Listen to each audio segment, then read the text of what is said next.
I can't even tell you how much time I wasted. Like when I first started getting on the phone with people who had no budget or who were just like clueless as to what we do and what we charge. So if you do want to get on a call, you do want to work with the agency, you got to tell me what your goals are and what you want to hire us for and what your budget is. What's up, agency owners? Jason Swenk here with another episode of the Smart Agency Masterclass. And on today's episode, I have an old friend and just an all-around amazing person where we're going to talk about how she's increased her profit, but also decreased the amount of work that she does in the agency. I think that's really all of our goals. So let's go ahead and jump into the show.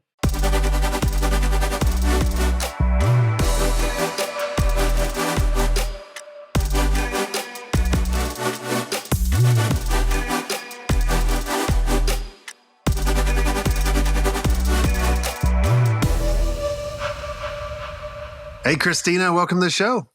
Hi, Jason. Thank you for having me back. I'm excited to talk to you. I know it's been a long time since you've been on the podcast, but for the ones that have not listened to the first one, tell us who you are and what you do. Well, if you have not listened to the first one, shame on you.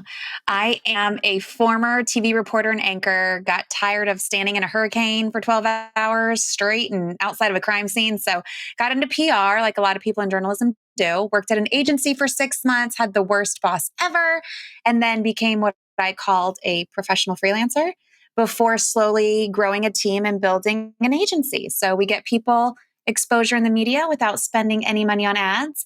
And then in addition to the agency, I also have an online course that helps people DIY if they don't have a budget to hire an agency. Awesome. Who doesn't have a budget? Come on. Lots of people will tell you they don't have a budget. That's right. What has been the kind of the turning factor for you for kind of going from a freelancer to an agency that's more profitable and you're working a lot less? The scariest part was hiring people because at the beginning, I was all by myself. It was my name. It was my brand. I have a very good work ethic. So I was very nervous to just bring somebody on and help me. But it got to the point where I was working like 7 days a week, 12 hours a day. I was stressed out. I was miserable. I was a nightmare to be around because of all of that stress. So it was around a time where I was struggling with a client. So I brought somebody on to help me. And then after I made myself back off a little bit and let this person do what I am paying them to do, I was like, okay, this is like such a weight off my shoulders. And then I got kind of addicted to building a team. So it really, for me, the big changing point was when I hired what I called like a mini me. And I had to stop being the middleman between the client and my team. I let this person just make sure that the team had everything they needed to be successful, that the client was happy. And then I was kind of left like, well, now I'm still making money and I'm still paying these people, but I don't have a whole lot to do. And I was like, this is kind of amazing. Where did you find these people? Well, for my first hire, as far as building the team when I was still the middleman, I'm in a lot of different like Facebook groups and Slack groups of people who are in journalism and media and PR. So I just kind of posted in those groups and I'm like, does anybody know somebody who can take on, one client and help me pitch them? So a lot of it was through that. And then once you start interacting with a lot of these people, you get a lot of referrals if they're not just pitching themselves.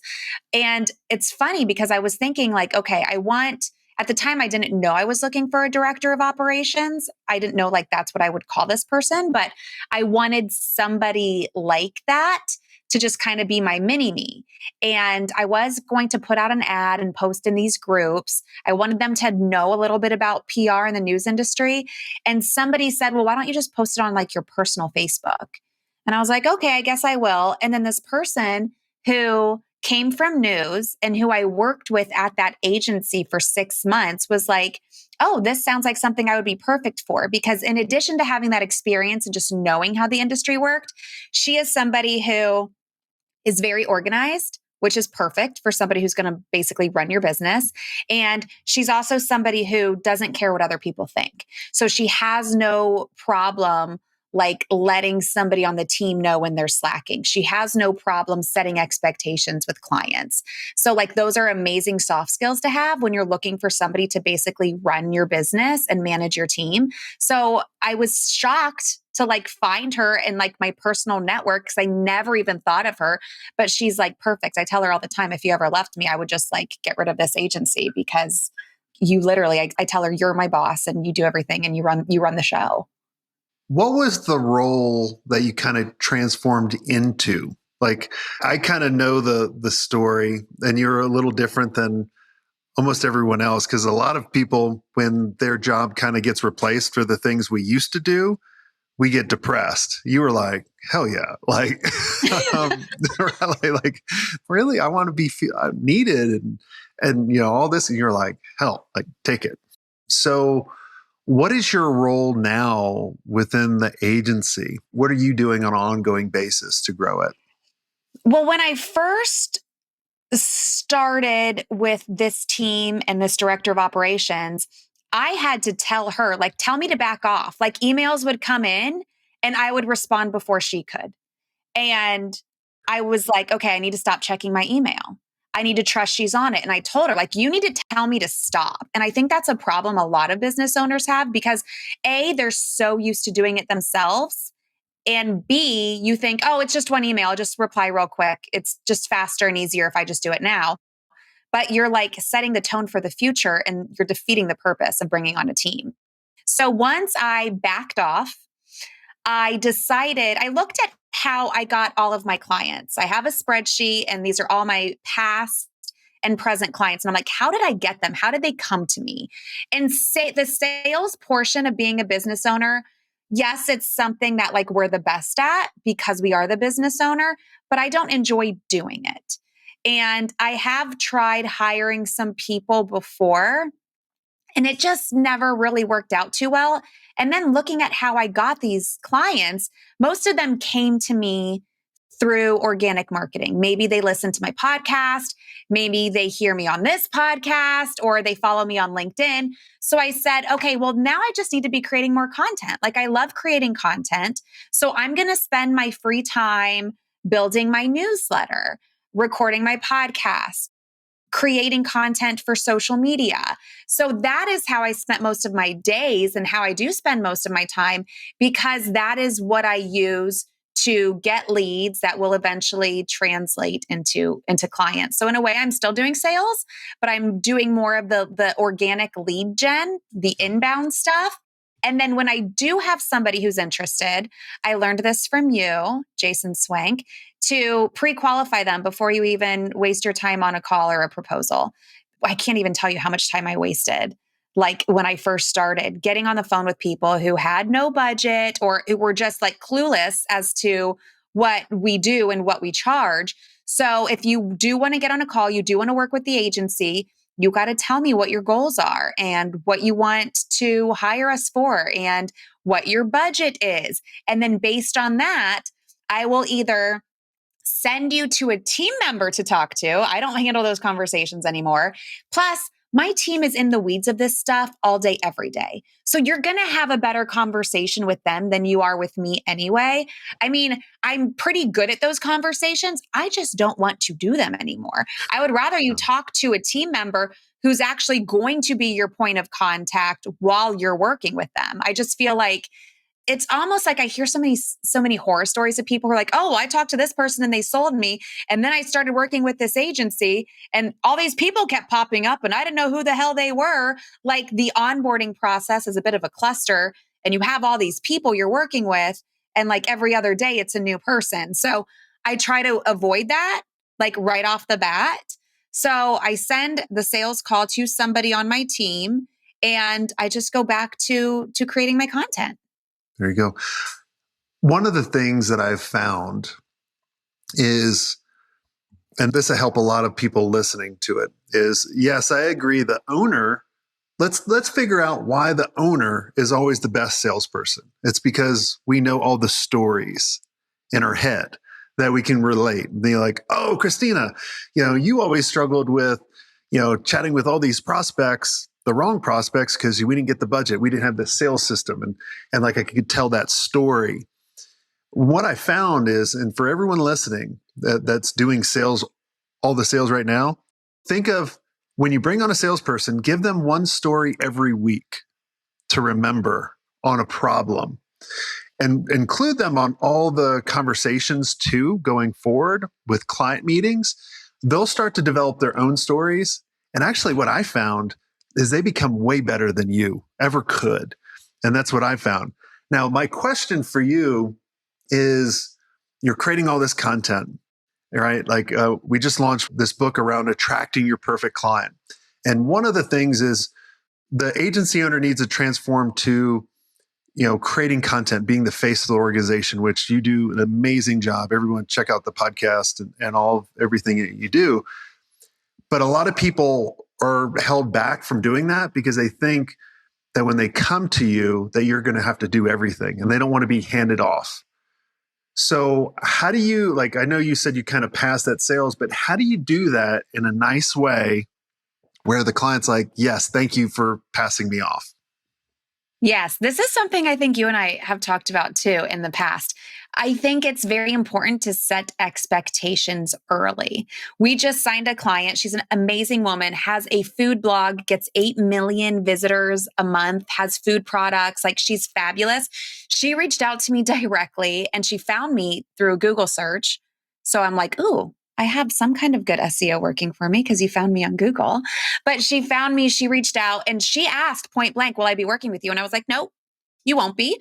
You could hire me as a freelancer and pay me a freelancer rate if you want to, but it's so much more in your best interest to hire me as an agency, because you get Stacy, who's placing your product. You get Vicky, who's working you to build your personal brand and getting you on top podcasts and placing contributor articles. You get Robin, who's going to manage the whole thing, and you get me overlooking everything. So you could pay just me and just rely on me and my expertise and my contacts, or you could get that times 4 and just pay a little bit more. So I'm just very open and honest about what you're going to get. And I think, when it comes to having those sales calls, like, there's a reason I got away from salespeople, like quote unquote, a salesperson, and I'm sending them to, I have a wide variety of publicists that I've worked with over the last 8 years. And there's 2 of them that I send all the sales calls to. They have agreed to get paid a flat fee to hop on a call and talk to somebody. And if that closes, then they will get a commission for the next 6 months. And these are publicists. These are people who have worked in newsrooms or have worked at book publishing agencies before. It's just so much better for them to not only, like you mentioned, the stories, like they have so many stories of what they've done, and they can say, this is what we do on a day-to-day basis. This is what we would do for you. And then it's almost like not even a sales call. I'm just telling you about my job. And if you want to participate with me in that job, this is what it looks like. So just tell me yes or no, and then we'll both go on our way. Maybe it's together, maybe it's not. So it really takes a lot of the stress and the expectations of yourself or how it's going to end.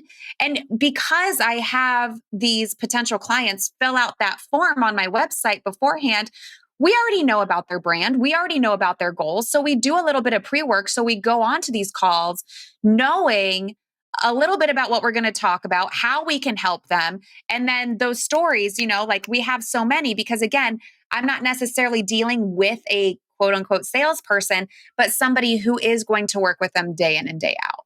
Yeah. It's so hard for agency owners to get out of their own way because they're like, I don't want to create content. And like, you're one of the best at creating the content and all the self-promotion that you do for the agency. Like, that's how you need to do it. But they're like, I won't have a sellable asset, which I disagree with. People are always going to want to work with me, which we've proved the point on that part. Like, you can get away from that.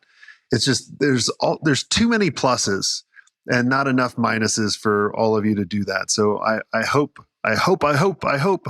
you guys start creating some content like Christina does, and what it really works. So A lot of clients too, they'll say like, I want to get this product or this service publicity, but I don't want to be the face of it. I don't want the attention. And I'm like, okay, but to get the coverage, you have to get the attention. Especially like, so we'll use the food product, for example. Her name's Maya. Her product is Wholesome Foods. And there are so many things that we've already submitted her for because it's like, what are some ways that you can eat healthy on a budget? Okay, well, the food product is not going to answer that question. I need you, the founder of the company, to answer that question. And then when we backlink, we will backlink to your website. But there are so many opportunities for contributed yeah. articles, for podcast interviews, for quotes. And your service or your product cannot do that. You need to do that. There is always an expert behind the brand, and you need to be that expert. Like, there's so many reasons people want to be in Oprah's favorite things every Christmas because it gets a crazy amount of traffic. Why? Because of Oprah. It all stems back to her. If it was Christina's favorite things, like, let's be honest, nobody would give a shit. I'm not as fancy as Oprah. There's a reason people want to work with VaynerMedia because they know Gary Vaynerchuk. Like, it all goes back to the personal brand. People do business with people. They don't do business with brands. That's why when we get on LinkedIn, we want to talk to you, your personal profile. We're not like super excited to see what your business page is posting. We want to see what you're posting. So I don't know why people are so afraid of putting themselves out there. Maybe it is a little bit of the whole, I don't want them to expect to work with me. Okay, then you just tell them up front. And a lot of times people don't expect to work with you. They know you're building a business. They know you have a company or an agency or whatever. They're going to expect other people. They're not going to expect you on speed dial. And if they do expect that, you just set the expectation right off the bat. what about this? And we'll kind of use me as the guinea pig. So I was talking to one of my mentors the other day, and he is Jason. He's like, your stuff is 99% better than a lot of all these other people that don't know really what they're talking about. Why are you not getting louder? And I went to him, I was like, Dan, I was like, I'm just not a loud person. Like, I don't want to brag. I like being here. He's like, but your business needs to be up here. He's like, you should be up here. What would you tell someone like me to get out Okay. of their own way for Okay. First of all, PR? when you said I don't like to brag, that bothered me, Jason. You're not bragging. You're sharing your expertise or you're telling a story. That's not bragging. Like, have you seen these idiots on social media who are like fanning their money, sitting in front of a Lamborghini they don't own and an Airbnb they rented for their stupid ass pictures? Like, No. that is just dumb. And you're attracting a bunch of tools when you market like that. No offense to the people listening who do that. But Those people don't listen to this. but that's not your audience. No, Like, it's you're not. attracting your audience. Like, listen, Jason, I've been to your events. Like, I've been to your masterminds. You fill a room with people who are legit. And there's so many people. Like, it blows my mind sometimes. Somebody will say, oh, did you know so-and-so? Do you follow so-and-so? And I look them up and they've got like millions of followers, this huge email list. And I've never heard of them before, but clearly they're reaching some kind of audience. So I don't think that because people appear to be everywhere means they're successful. I think there was a story that went viral a few years ago where there was an influencer with like 250,000 followers on Instagram, and she just needed to sell 20 shirts to her followers, and she couldn't sell 20 shirts. Like, she posted something and she kept trying to get people to like click on this link and buy, and she couldn't with this huge following. And then you have people, I mean, there's people in my industry who do this, right? Like, everybody's an expert, everybody's got an online course. They'll get on the internet and say they had $1 million launch. But what they don't tell you is that they spent $999,000 on ads. So really, they profited $1,000, but they had $1 million launch. So when people see all of these other business owners and experts and thought leaders out there that look big, you got to remember, maybe they just look like that, but you don't really want to look like that. You want to be that, because at the end of the day, who gives a shit how you look? You actually need money to survive. You want to make money to live your life and have that lifestyle.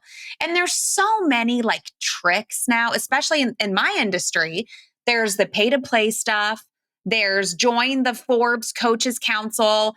and then you like mock up a Forbes cover with you on it and you say, oh, I write for Forbes. No, you don't. You pay Forbes hundreds of dollars a month for an ad, and it's you writing for them. That's not you being featured in Forbes. Like there's all the awards that are pay to play. You won an award. No, you didn't. You paid $1,000 to get the award. Like, I just feel like a lot of what people see on the internet as far as people looking successful, maybe they're not really successful, but don't think that far into it, because when you really are successful, like the people who are your people will know it and they'll refer people to you, and that success will grow. And then it'll just be like, it is what it is. You know what I mean? Yeah. I kind of went off on a tangent. I hope that helps. Well, no, it definitely helps because, I've always been when I meet someone and then I find out they're a billionaire or whatever, and I would have never known. I'm like, dude, total respect. Right? Yeah, you like that person more. Like, I'm like, wow, you still drive a Toyota? Like, nothing against Toyota, but they could be driving a spaceship, like Elon Musk in his spaceship, right? And then you meet someone that, like those influencers online, and you just don't trust them. I mean, that's kind of why I'm always in a t-shirt. I'm like, I'm not trying to. Excuse me, Mark Zuckerberg was always in a hoodie. He's done pretty well for himself. Yeah, I also think it's a generation thing, and maybe just a timing thing. Like, look at you. You're coming to us in your dark cave. No, I'm just kidding. You're not in a dark cave. But I mean, same thing. Like, I'm in a corner in my bedroom right now, and you're wearing a t-shirt. Like, it doesn't matter. That's not what success is anymore. Like, we're not a bunch of like 90-year-old conservative men who think you need to go to the office in your suit and tie to be successful. Like, it's just so different now. And to go back to your question about like putting yourself out there and you don't want to be bragging, people can't do business with you if they don't know about you.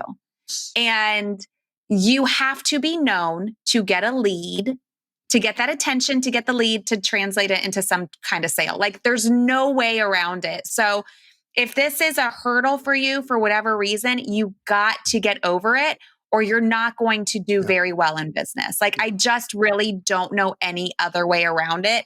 I'm sure there are ways to build a faceless business, but in my industry, I don't work with those people because it's impossible to get you attention if I'm not going to share you and your expertise and what you have to offer.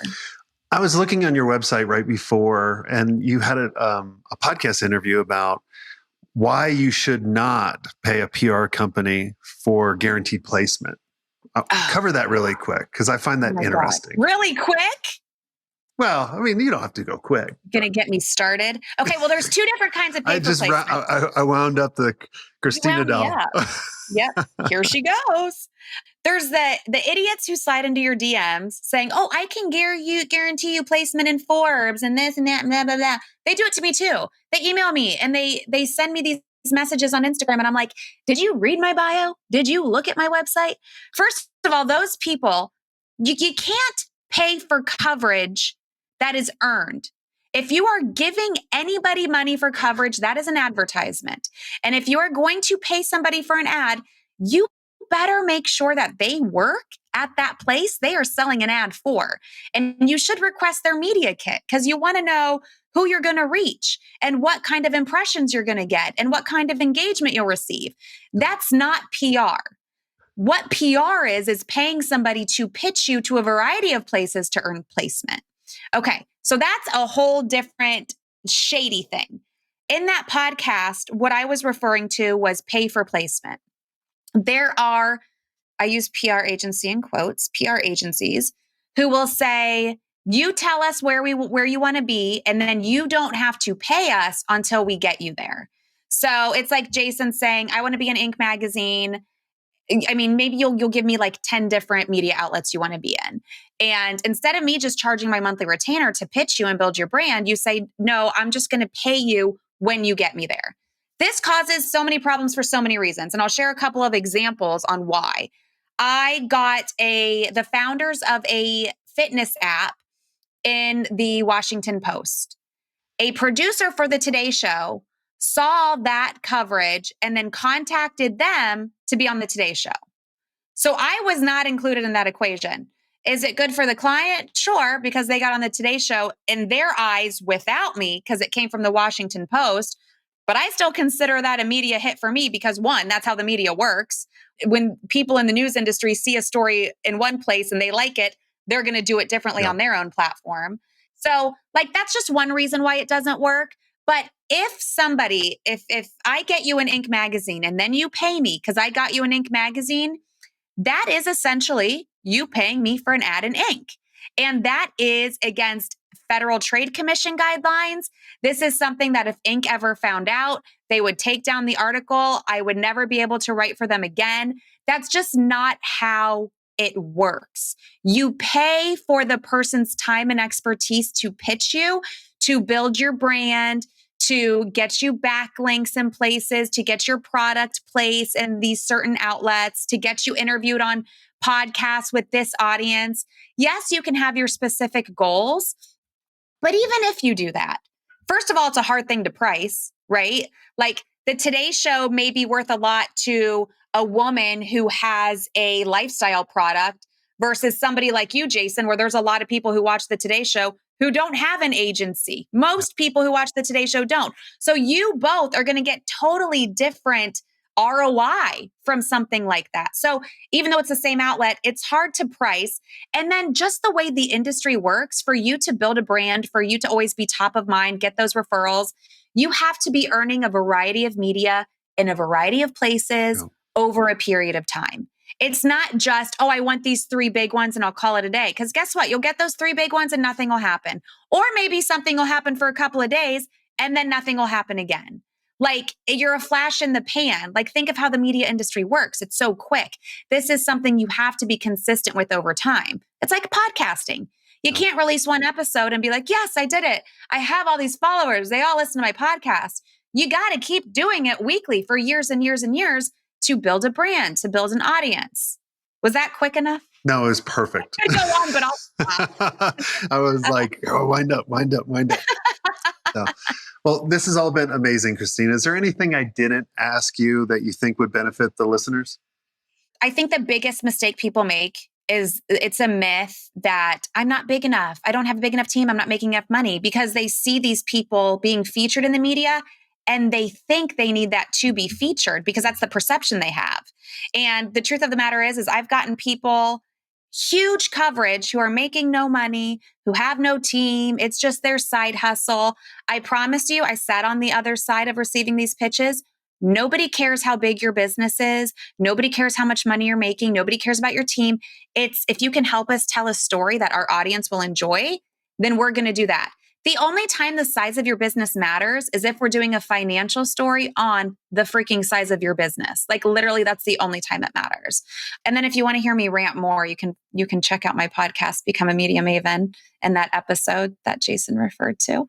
Awesome. Well, everyone go check out Christina's podcast and our website. If you guys need PR help, she's one of the best. Thanks so much for coming on the show. And if you guys enjoyed this episode and you want to be around other amazing agency owners where we can call you out on your shit, we can help you get through things a lot quicker, make sure you go to agencymastery360.com and check that out. And until next time, have a swank day.